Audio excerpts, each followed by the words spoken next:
A paz do Senhor Jesus para você. Estamos iniciando um novo ano de estudos da nossa Escola Bíblica Dominical. Quero desejar a você um excelente 2018, juntamente com a sua família. Que Deus continue te abençoando. Você que é professor de escola dominical, você que gosta de estudar a palavra de Deus, continue nesse propósito. Você que é aluno da escola dominical, tem prazer em crescer no conhecimento da palavra de Deus, crescer na graça do Senhor Jesus Cristo, que Deus possa conceder o desejo do seu coração e que todos nós possamos, neste novo ano, crescer cada vez mais em Cristo e viver para a glória de Deus, Pai Todo-Poderoso. Nós estaremos dando início, então, à nova revista da classe dos adultos, que vai tratar sobre a Epístola aos Hebreus. A lição vai apresentar a supremacia de Cristo, fé, esperança e ânimo na carta aos Hebreus. Serão 12 lições que estaremos estudando esse trimestre e que o Senhor nos acompanhe e nos abençoe nesta maratona de estudos da sua santa e bendita palavra. A lição de número 1, do dia 7 de janeiro de 2018, traz por título A Carta aos Hebreus e a Excelência de Cristo. Então, nós vamos ter aqui nessa primeira lição uma introdução relacionada à Carta aos Hebreus. Essa bendita, maravilhosa obra, que é esse livro, essa carta, que está dividida em 13 capítulos. E o que nós encontramos nestes capítulos ou nessa carta aos Hebreus? Nós encontramos ali exortações, estímulo, através de muitos exemplos que ele nos traz, o escritor nos traz. Temos também muitas orientações importantes e também ensino, muito ensino. E acima de tudo, nós temos nesta carta a beleza da pessoa e da obra de nosso Senhor Jesus Cristo. Cristo é o tema central, evidentemente, de toda a palavra de Deus. Toda a obra da Bíblia, ela traz como fundo principal, como assunto central, a obra da redenção, o que Deus fez para buscar o pecador, para salvar o perdido, através do seu Filho Jesus Cristo. Essa história bendita da redenção registrada na Bíblia. E na carta aos Hebreus, nós temos a pessoa do Salvador, a sua obra, retratadas de uma maneira maravilhosa e apresentando a supremacia e a excelência da pessoa e obra de Jesus Cristo. Nós não sabemos quem foi o escritor desta carta aos Hebreus, mas de uma coisa nós podemos ter certeza: o Espírito Santo foi quem inspirou esta maravilhosa carta. Ela, juntamente com a Epístola de Tiago, foi uma das últimas cartas a ser colocada, reconhecida no cânon do Novo Testamento, mas isso não quer dizer que ela não tenha sido reconhecida pela igreja. Muito pelo contrário, ela sempre foi reconhecida pelos cristãos como um escrito divinamente inspirado e, portanto, normativo e importante para a fé dos crentes. O escritor, ele usa muito na sua carta aos Hebreus o Antigo Testamento. Quando a gente fala Antigo Testamento, a gente está falando para nós, não para o escritor em si, porque eram as escrituras que eles tinham. Então, ele usa muito o texto sagrado do que para nós hoje compõe o Antigo Testamento. Isso a gente pode observar logo de cara no texto, porque ele começa falando sobre os profetas. Havendo Deus falado antigamente de muitas maneiras, e muitas vezes aos pais pelos profetas, ele se refere então aos profetas, aos pais com relação a própria instituição do povo de Israel. Nós temos também a figura dos anjos, ele apresenta também os anjos, que é um tema muito e fortemente apresentado nessa epístola. Temos personalidades, pessoas, figuras como Moisés, como Arão, como Josué, além dos inúmeros homens e mulheres que ele cita no capítulo 11, que são os chamados por nós de heróis da fé, exemplos de homens e mulheres de fé. E isso tudo ele faz uso recorrendo às Escrituras que nós chamamos de Antigo Testamento. E com relação a esse fato dele citar abundantemente, trazer à memória tantas figuras importantes para o povo hebreu, é que nos faz identificar os destinatários desta carta como pessoas que estavam acostumadas aos profetas, à própria lei e também aos rituais e às cerimônias do culto judaico. Então, nós podemos definir que os destinatários desta carta eram os cristãos, judeus, ou, portanto, judeus que haviam se convertido à fé cristã, crido em Jesus Cristo como o Messias prometido e agora estavam servindo a Deus. E o escritor, ao escrever sua carta, vislumbra a necessidade de incentivar aqueles irmãos a prosseguirem firme, avante, na fé, sem jamais retroceder, sem voltar atrás em hipótese alguma. Por falar nos rituais de cultos apresentados nesta epístola aos Hebreus, nós podemos também deduzir que essa carta foi escrita antes do ano 70 depois de Cristo, o ano em que o templo foi destruído pelos soldados romanos. Porque quando o escritor ele fala sobre os rituais do templo, do culto, lá no capítulo 9, por exemplo, e o versículo de número 6, ele diz: ora, estando estas coisas assim preparadas, a todo tempo entravam os sacerdotes no primeiro tabernáculo cumprindo os serviços. Também no capítulo 9, versículo 25, ele diz assim: nem também para si mesmo se oferecer muitas vezes, como o sacerdote cada ano entra no santuário com sangue alheio. Então ele fala do ritual como algo que ainda está em uso, ainda está em ação. Portanto, com a possibilidade e a realidade do templo estar em funcionamento em Jerusalém. Então essa carta foi escrita antes da destruição do templo. E, como eu já disse, o propósito principal desta carta é seguir em frente. Os destinatários da carta, eles são exortados a seguirem em sua fé em Cristo, em sua fé em Deus, porque esta fé é preciosa. Aliás, a fé é um dos temas também importantíssimo que ele traz. Assim como o próprio escrito, por exemplo, de Judas, que também ele trata com relação a batalhar pela fé, nós vemos nesse escritor aos Hebreus alguém que está interessado, alguém que está preocupado em incentivar seus irmãos a não olhar para trás, a não serem trôpegos, a não serem falhos, àquilo que o Espírito Santo havia os chamado e aquilo para o qual Cristo os havia convocado, ou seja, para servir a Ele e batalharem e atentarem para aquilo que a própria carta aos Hebreus chama de a grande salvação.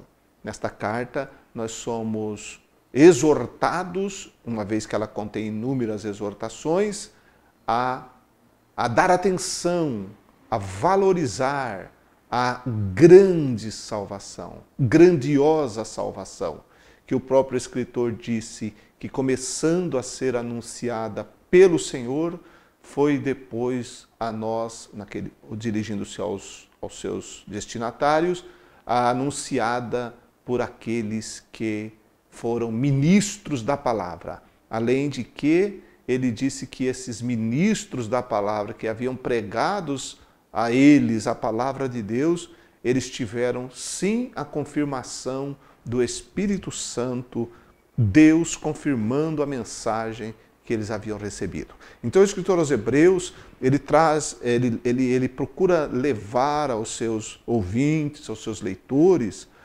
principalmente ouvintes, porque as cartas eram lidas, porque a maioria das pessoas muitas vezes não sabia ler, então as cartas eram lidas nas reuniões cristãs. Ele procurou então, através desta carta, fazer os seus destinatários, ouvintes, olharem para trás, para aquilo que havia sido feito na vida deles, olharem para o presente que eles estavam enfrentando, em algumas lutas e dificuldades e perseguições até mesmo, mas também olhar para o futuro, para aquilo que os aguardava. Então, uma visão completa que todo cristão tem que ter.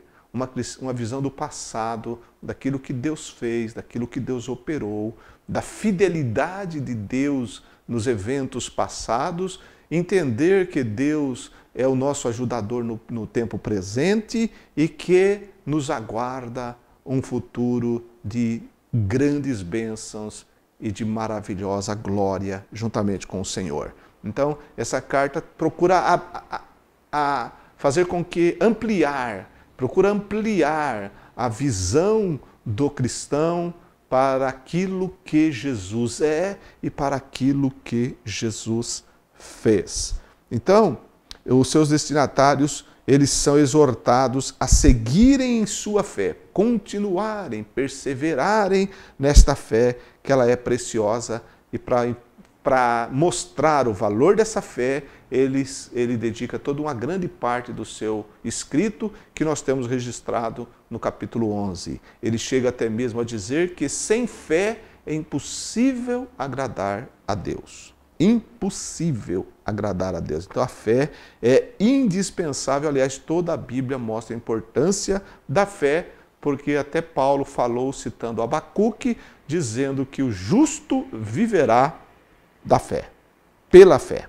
Então, ele também cita o fato de que essa fé que é preciosa, essa fé tem o seu autor, que é o próprio Jesus. Ele é o autor e consumador da fé e ele é o exemplo maior dessa fé.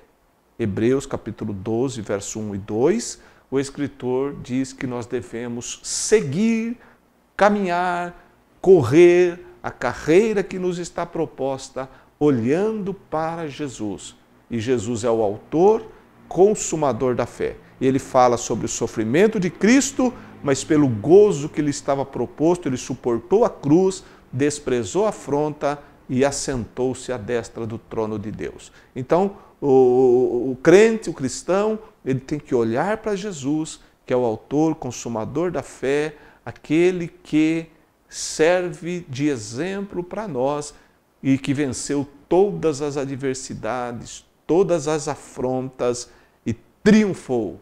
E a fé em Cristo jamais permitirá que aquele que o segue, aquele que o serve, seja um derrotado. Pelo contrário, será sempre vencedor, será sempre triunfante. E aqui não tem como não nos lembrarmos das palavras de Paulo, que disse que nós somos mais do que vencedores por aquele que nos amou, ou seja, pelo próprio Deus, pelo próprio Senhor Jesus Cristo.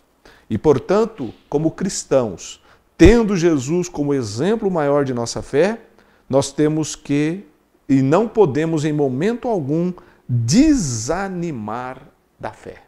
E para isso ele dá inúmeros exemplos de pessoas que não desanimaram, até mesmo diante da morte, e muitos que até morreram, mas que jamais deixaram a sua fé. E fé aqui a gente tem que entender como aquela determinação e certeza de Cristo, certeza da obra de Deus, a plena doutrina de Cristo e a perseverança em seguir no caminho do Senhor Jesus. Porque no fim haverá uma recompensa. Hebreus capítulo 10, versículo 35. Então ele fala sobre a carreira da fé, o exemplo da fé, os exemplos da fé que nós temos e o resultado desta fé em Jesus Cristo, que é uma grande e avultada recompensa, grande e avultado galardão que nos espera. Então, diante das muitas dificuldades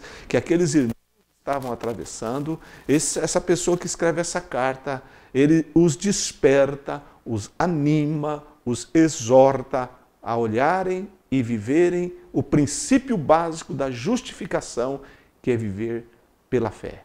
Poderiam perder bens, poderiam perder às vezes a própria liberdade de ir e vir, mas jamais perderiam a sua fé, porque essa seria a bênção mais preciosa que eles têm. Então ele foca muito nessa perseverança da fé.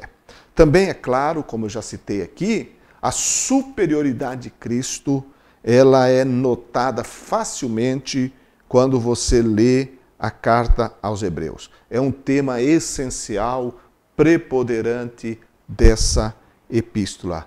E como uma pérola de grande valor, como nós temos no Evangelho, que foi encontrada pela fé, né? Esta pérola de grande valor que é Cristo, que foi encontrada pela fé, o escritor então passa a expor, a explicar aos seus leitores e ouvintes os detalhes maravilhosos desta pérola que é Cristo. Então, quando ele fala da superioridade de Cristo, é como um hábil joalheiro que está descrevendo aquela pedra que ele conhece para os seus ouvintes, para os seus assistentes. Então, esse escritor é usado pelo Espírito Santo para mostrar para nós um pouco mais sobre a beleza de Cristo, que é a nossa pérola de grande valor.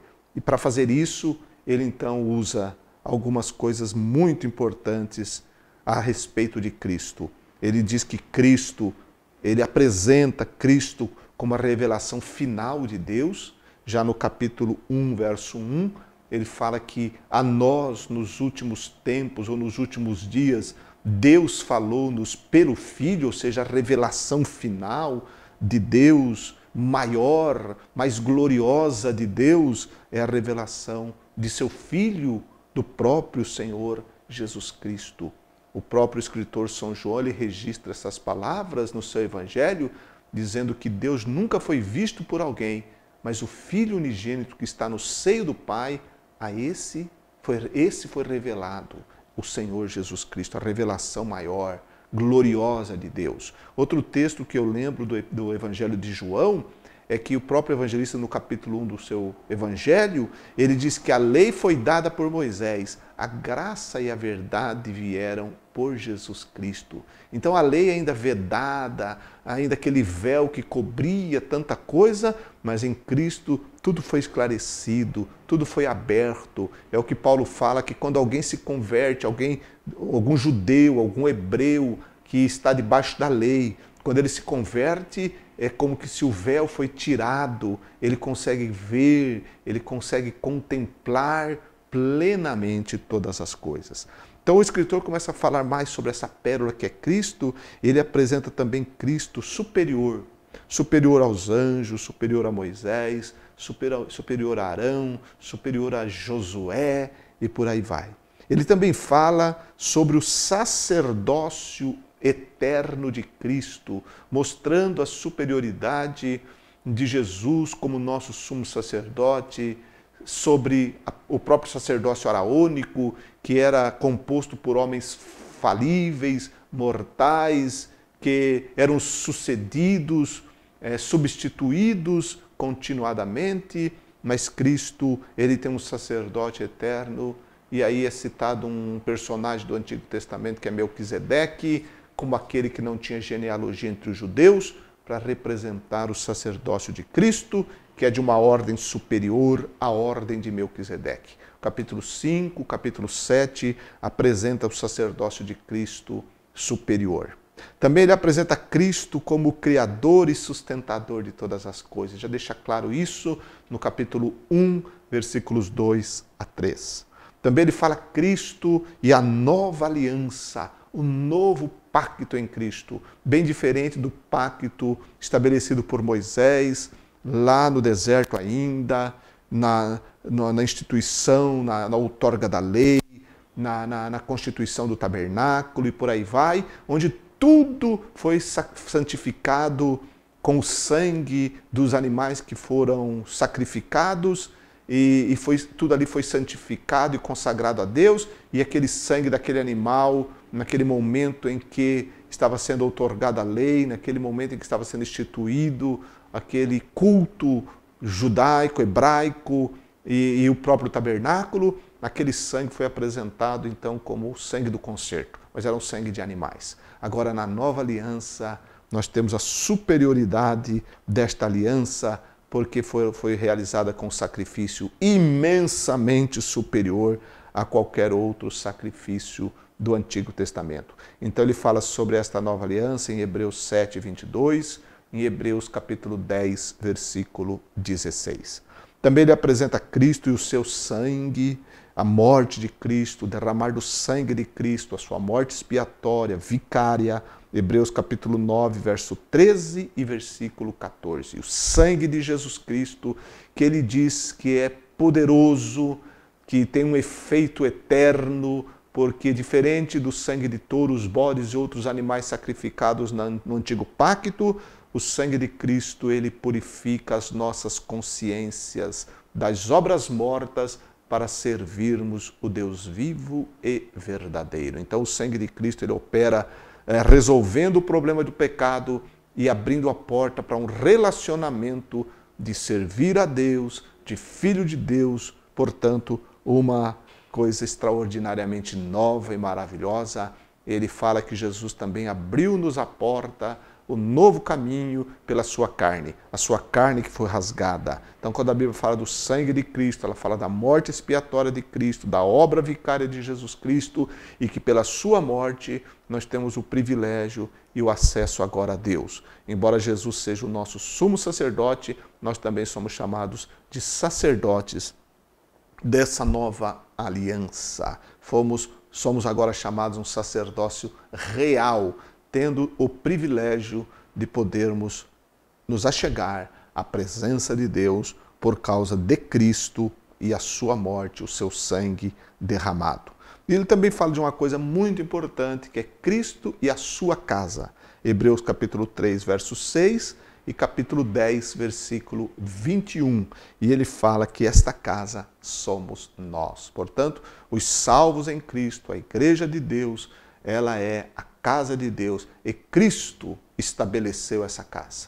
O próprio Jesus Cristo. Faz um comparativo com a casa de Deus, que foi o povo de Israel no Antigo Testamento, e Moisés, que foi fiel àquela casa de Deus estabelecida, mas Cristo, muito maior que Moisés e superior a qualquer casa que foi estabelecida, porque ele estabeleceu todas as coisas, portanto, esta casa é a igreja. E o próprio Jesus disse: edificarei a minha igreja e as portas do inferno não prevalecerão contra ela. A igreja é a casa edificada na rocha, essa rocha é Cristo, e todas as intempéries, tempestades, vendavais, todas as coisas que vêm atingir esta casa, não pode de forma alguma destruí-la, porque ela está garantida pelo edificador. Tem uma garantia, uma segurança eterna. O que Deus fez é perfeitamente seguro. Portanto, estar debaixo desta salvação, guardado por esta preciosidade que é o sangue de Cristo, fazendo parte do povo de Deus, nós somos uma casa sólida, uma casa firme, uma casa estruturada e inabalável. Estamos, portanto, protegidos. E por aí ele vai falando, então, sobre a superioridade de Cristo e apresentando-nos a beleza gloriosa da pessoa e da obra do Senhor Jesus Cristo. Então, Hebreus é um livro de ânimo, pois ele mostra Cristo, o que Cristo fez por nós E, além disso, nos faz relembrar uma bendita promessa que está escrito quando Deus disse assim: não te deixarei, nem te desampararei. Está lá no capítulo 13, no final da epístola, o versículo de número 5. Ele diz assim: sejam os vossos costumes sem avareza, contentando-vos com o que tendes, porque ele disse: não te deixarei, nem te desampararei. Olha que promessa maravilhosa. A mesma promessa feita a Josué séculos e séculos atrás, repetida de várias formas aos servos de Deus, e porque o próprio Jesus disse que estaria conosco todos os dias até a consumação dos séculos. O escritor aos Hebreus, que fala sobre a necessidade de seguir em frente, a importância de caminhar, de seguir, de servir, de avançar, de olhar para Jesus, ele enfatiza tudo isso como colocando a cereja do bolo, dizendo no finalzinho da epístola que Deus fez uma promessa maravilhosa: não te deixarei, nem te desampararei. E qual é a nossa resposta a isso tudo? É o versículo 6. E assim, com confiança, ousemos dizer: o Senhor é o meu ajudador e não temerei o que me possa fazer o homem. É assim que os cristãos hebreus deveriam reagir.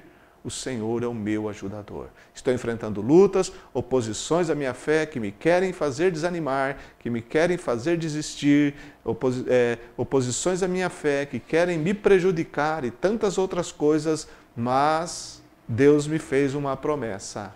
Deus fez coisas grandes e maravilhosas. Eu tenho o meu Cristo, que é superior a tudo, e nele eu creio, e a promessa é que ele não vai me deixar, e portanto, eu então tenho ao Senhor como meu ajudador e não temerei o que me possa fazer o homem. Lembrando as próprias palavras de Jesus nos evangelhos, quando ele disse que